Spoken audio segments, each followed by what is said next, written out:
ज्या आर्टिफिशियल इंटेलिजन्सला आपण उद्याचं भविष्य मानत होतो, ज्या एआय मुळे लाखो लोकांच्या नोकऱ्या धोक्यात आल्याचं बोललं जात होतं, विचार करा, जर त्याच एआय क्षेत्रात काम करणाऱ्या लोकांचीच नोकरी धोक्यात आली तर?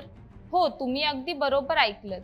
ज्यांनी एआय बनवलं, ज्यांच्या हाताने हे कोडिंग झालं, आता पुढील 3 ते 6 महिन्यात त्यांच्यापैकी 66% लोकांची नोकरी जाण्याची भीती निर्माण झाली.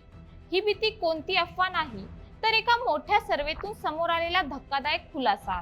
ब्लाइंड या प्रसिद्ध प्रोफेशनल कम्युनिटी ॲपच्या ताज्या सर्वेक्षणाने संपूर्ण टेक जगात खळबळ उडवून दिली आहे. जुलै 2026 मध्ये भारतातील 1552 टेक प्रोफेशनवर हे सर्वेक्षण करण्यात आलं आहे. या रिपोर्ट्सनुसार एआय आणि मशीन लर्निंग क्षेत्रात काम करणाऱ्या तब्बल 66% कर्मचाऱ्यांना येत्या 3 ते 6 महिन्यात त्यांच्या टीममध्ये ले ऑफ म्हणजे छाटणी होण्याची तीव्र भीती सतावत आहे.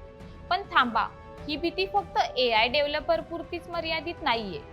सेल्स आणि मार्केटिंग सर्वाधिक 68% कर्मचारी नोकरी गमावण्याच्या भीतीखाली आहेत. एआय आणि मशीन लर्निंग 66% कर्मचारी असुरक्षित अनुभवात आहेत. प्रोडक्ट आणि डिझाईन 65% कर्मचाऱ्यांवर छाटणीची टांगती तलवार आहे. आश्चर्य म्हणजे सॉफ्टवेअर इंजिनियर्समध्ये टीम कपातीची भीती केवळ 24% आहे. पण एकूण नोकरीच्या सुरक्षिततेबाबत 58% इंजिनियर्स चिंतेत आहेत. आता सर्वात महत्त्वाचा प्रश्न, कोणत्या कंपन्यांमध्ये ही भीती सर्वात जास्त आहे? सेल्सफोर्स सर्वाधिक 81% कर्मचारी घाबरलेले आहेत. Oracle 80%, Uber 77%, PayPal 75%. पण याउलट भारतीय मूळ असलेल्या जोहो कंपनीमध्येही ही भीती अवघी 90% आहे. म्हणजे कंपनीची संस्कृती आणि धोरण हे किती महत्त्वाचं आहे हे यावरून स्पष्ट होतं. कंपनी कधीही थेट एका रात्रीत छाटणीची घोषणा करत नाही. या सर्वेत कर्मचाऱ्यांनी कंपनीत आधीच दिसणाऱ्या काही महत्त्वाच्या धोक्यांचे रेड फ्लॅग्स सांगितले आहेत. Number 1, hiring fridge.